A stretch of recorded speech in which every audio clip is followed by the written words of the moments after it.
Today, I have the pleasure of speaking with Robin Dunbar, the CEO of Grid Metals, a Canadian company which is bringing a new source of cesium into the market. And I have to say that of all the critical minerals described, cesium is a real one. It is genuinely a critical material. Robin, please tell us about your company, what you plan to do, and when you plan to do it. Thanks, Jack. Our company is a Canadian junior exploration company based in Toronto and with operations in Manitoba, and we have a team there on the ground. We last fall made the decision to really focus on a cesium project that we have in southeast Manitoba, which is about an hour from the provincial capital of Winnipeg, just off the main Trans-Canada Highway. And we've just completed our second round of drilling there, which we started in October, and we're on our third now. And we put out some exploration results which show that we're defining a near surface zone of cesium mineralization hosted in the mineral pollucite.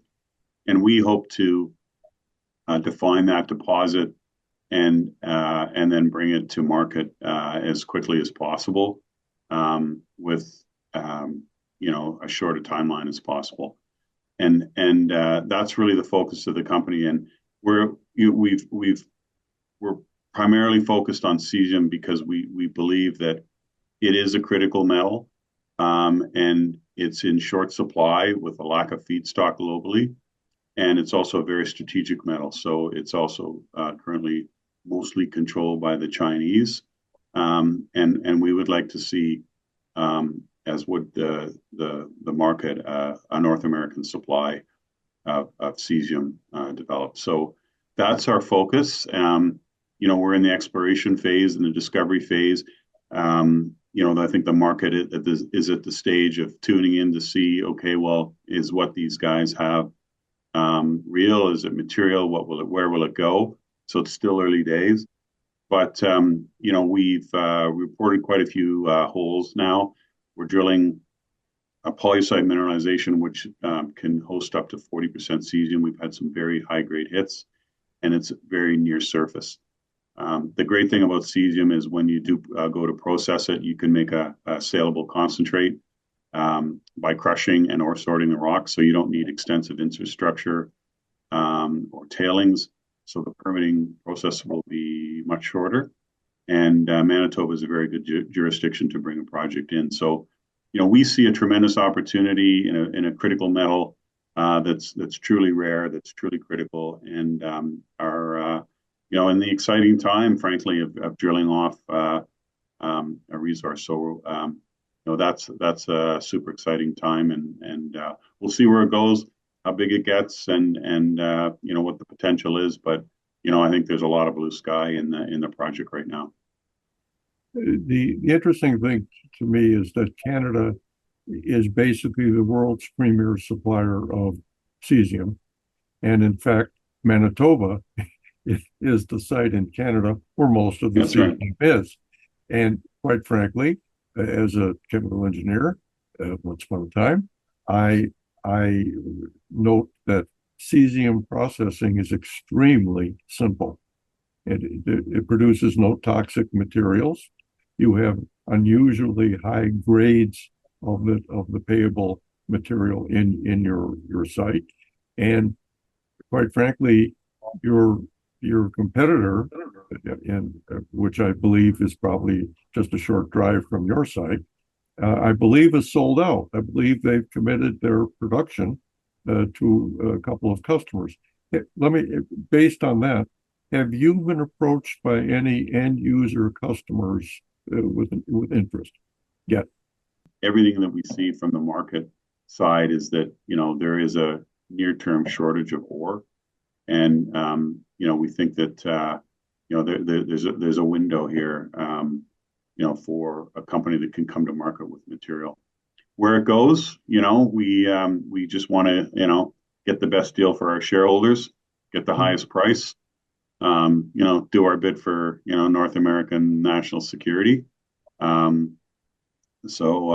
be interesting to see. And the more material that we have, the more, that we can define, the more, more options I think we'll have. So that's what we're currently working on. Have you had any contact with the federal government of Canada in their critical mineral listings? Yeah, we have. It's I think it's fair to say that what the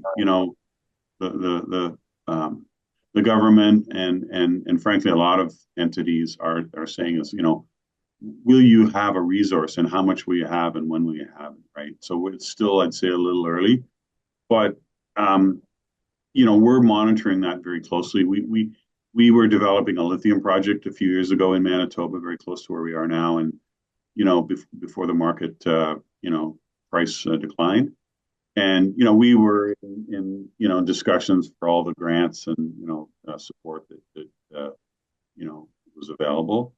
And we have a strategic partner that is unnamed, and they're very well placed in Canada as well, at very extensive contacts in the long-standing with the Fed. So I think that the avenue there will be very fast when we have a resource and can actively pursue that. Also in the U.S., we have a consultant, Austin Devaney out of North Carolina. He used to run the Cesium business for Albemarle. And I think it's fair to say he has good contacts in the U.S. government as well. And they just announced I guess some critical metals fund, which to me I think Cesium would be a prime candidate. I don't know about you, Jack, but so I think there'll be interest. If you build it, they will come. I think it's fair to say, and that's what we're focused on doing here. What you mentioned is called Project Vault now in the United States, in which the U.S. Exim Bank is putting forth $12 billion and private equity $2 billion to develop stockpile resources of critical minerals. And Canada is a participant in this project. And do you know if cesium is being considered for stockpiling by Project Vault in the United States? I don't know that. I just heard about that in the last day or two. So.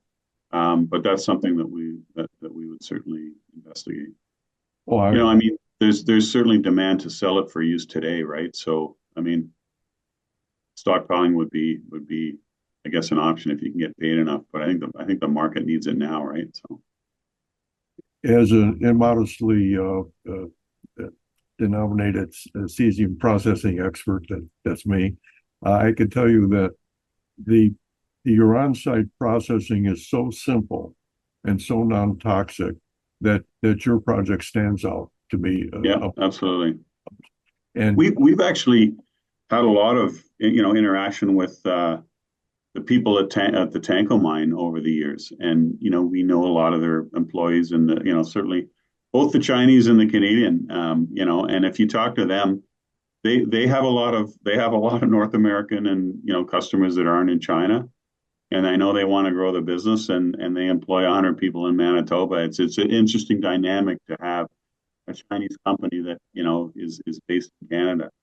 But we've seen their ore sorting operation, and they take low-grade cesium material and run it through the ore sorter, and they can separate the lithium, they can separate the cesium into saleable streams, and that's it really. So.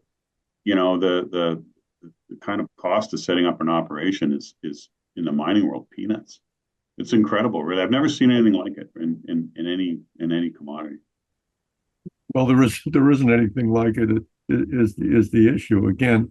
I can't overemphasize how important Canada is to the cesium market. Yeah. And so let me just say that you have very low cost of processing for certain, and you're saying you might be able to do open pit surface mining.